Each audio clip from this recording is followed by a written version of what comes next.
Stessa gara dell'andata, stessa sofferenza e stessa squadra a festeggiare. Lo scontro salvezza tra Lardini Filottrano e Bartoccini Perugia regala a chi ha preferito il volley a Sanremo un'altalena di emozioni e una maratona dal finale imprevedibile ma anche quasi già scritto. Subito in campo la Sobolska, la Lardini Filottrano paga ancora una partenza ad handicap, lasciando ampi spazi a Perugia che si supera in difesa e forte di una buona ricezione manda l'opposta Montibella a nozze, tanto che chiuderà il parziale con 7 punti. Malissimo in ricezione, 30% contro 57% e ancora peggio in attacco, 22 contro 31, Filottrano non riesce a mettere palla a terra e anche se prova a recuperare tutti gli svantaggi, è Perugia, alla prima occasione utile, con una battuta di Bidias, a chiudere il primo set in proprio favore. Nel secondo la reazione della Lardini dura troppo poco e il coach di Perugia è bravo a cambiare fuori Bidias e Zrnevic per Angeloni e Lazic e sarà proprio capitano Angeloni a fare la differenza soprattutto in attacco. Per la Lardini è un bagno di sangue, recuperata e sorpassata perde ogni punto di riferimento. Fuori Angelina e Sobolska la squadra fatica in tutti i fondamentali e dopo un'ora di gioco si ritrova sotto 0-2 con Perugia che culla il sogno del colpaccio. Filottrano però non è solo la squadra più giovane del torneo, ma anche tra quelle più pazze, capaci di cambiare pelle più volte dentro il match.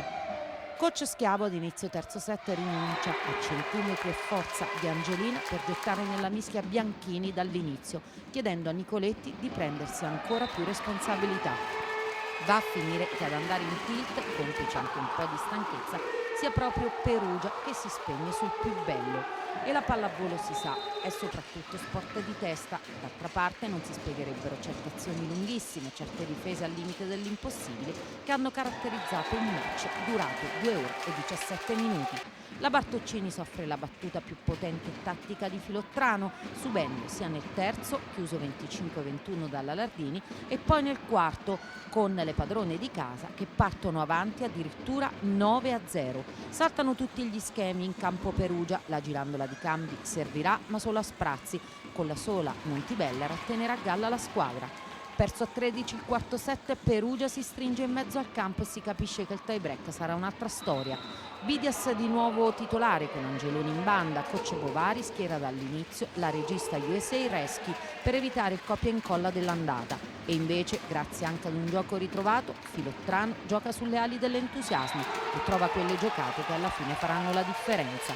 Papa Fotiu si affida a Nicoletti, alla fine MVP con 21 punti, anche se la brasiliana dall'altra parte ne metterà giù 26 in totale. Manca il tiebreak e si gioca sulle montagne russe fino al 12 pari. Poi è un assolo della squadra di casa che piazza il colpo del KO spinta da un grande pubblico e dalla voglia di portarsi a casa i 2 punti in palio.